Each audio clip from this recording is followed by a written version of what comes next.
One day at night, I'm on the second floor and I hear this buzzing sound. And I look up, we could see the top of the baseball park from our second floor. Colonel Kerr started flying up out of the middle of the baseball park.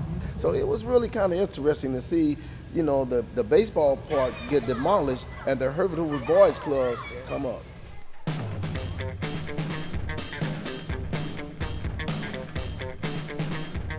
We wanted to have an impact in a positive way on these young people as they were growing up. And there were a lot of challenges for many of these youngsters, and we felt the club could help to improve their circumstances.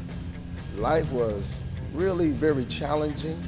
Things were still kind of difficult from a race relations standpoint, and there really wasn't a lot for inner city kids to do. The call said Boys and Girls Club, but it turns out that it was for boys only. I accepted with the hope that at least girls would be admitted. We all learned how to swim at the Herbert Hoover Boys Club, and you learn how to tread water.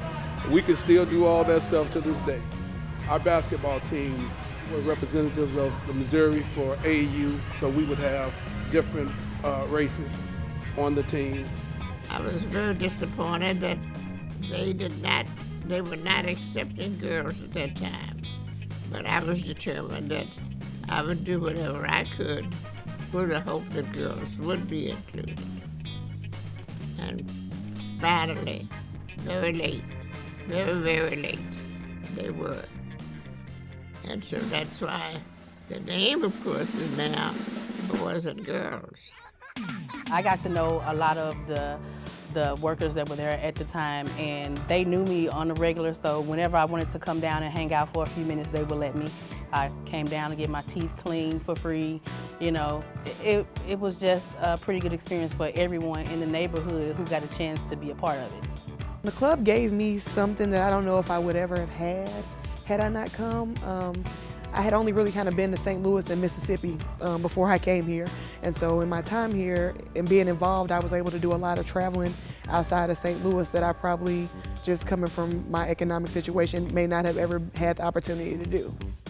It seemed like a small little entity in St. Louis that was churning out great things for children, and the way that it has evolved over the years under Dr. Fowler, I think it has had a tremendous impact, not only on children but adults in the city, and those adults that serve children. I think the club has shown a tremendous amount of effort in bringing those two together. I eventually became treasurer of the association when we were about $1.2 million, and we had a bookkeeper that would come in like 2 days a week. And so from that point, we just kind of grew from this one location here at Herbert Hoover to I think about 5 or 6 locations now. And we changed the name from Herbert Hoover to the Boys and Girls Club of Greater St. Louis. We really wanted to associate ourselves with a national movement.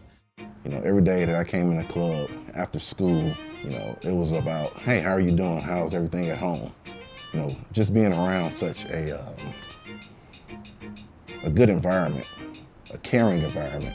One of the best parts of being on the board is hearing the Youth of the Year and kids actually tell their stories of what the situations they faced and how the club made them a better person and how the club brought them along. I came in not so confident, and being in a lot of the programs changed my perspective on everything, and now I have a lot of self-confidence.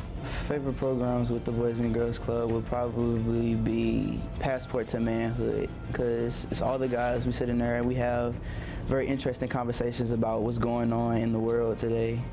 It was a fun experience. It kind of pushed me for the writing process, because in order to become Youth of the Year, you have to write a lot of essays. It taught me that no matter who I am, what I look like, I can be confident in myself and my abilities and who I am and what it is that I can do.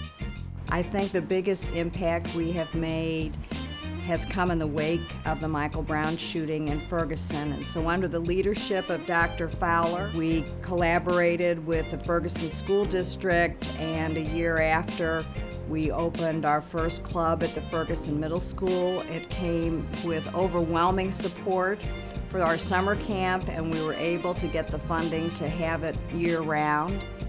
My son has been a member of the club for 5 years. It's his club now. He takes total ownership on it. He wants to go every day. So this is the village that we have. When you hear it takes a village to raise a child, this is our village. I just think the future looks really brighter. I mean, a lot's been done in the 50 years, and I've only been on board for a little over a decade, but I think the future looks really bright for St. Louis.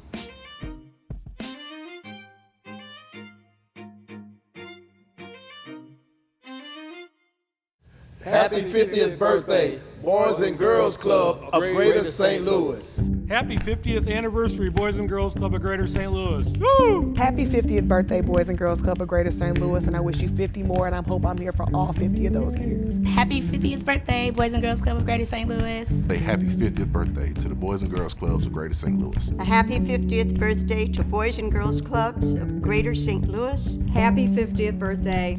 Happy birthday. Happy 50th birthday. Happy 50th birthday and many more. Happy birthday to you. Happy birthday to you. Happy birthday to the club. Happy birthday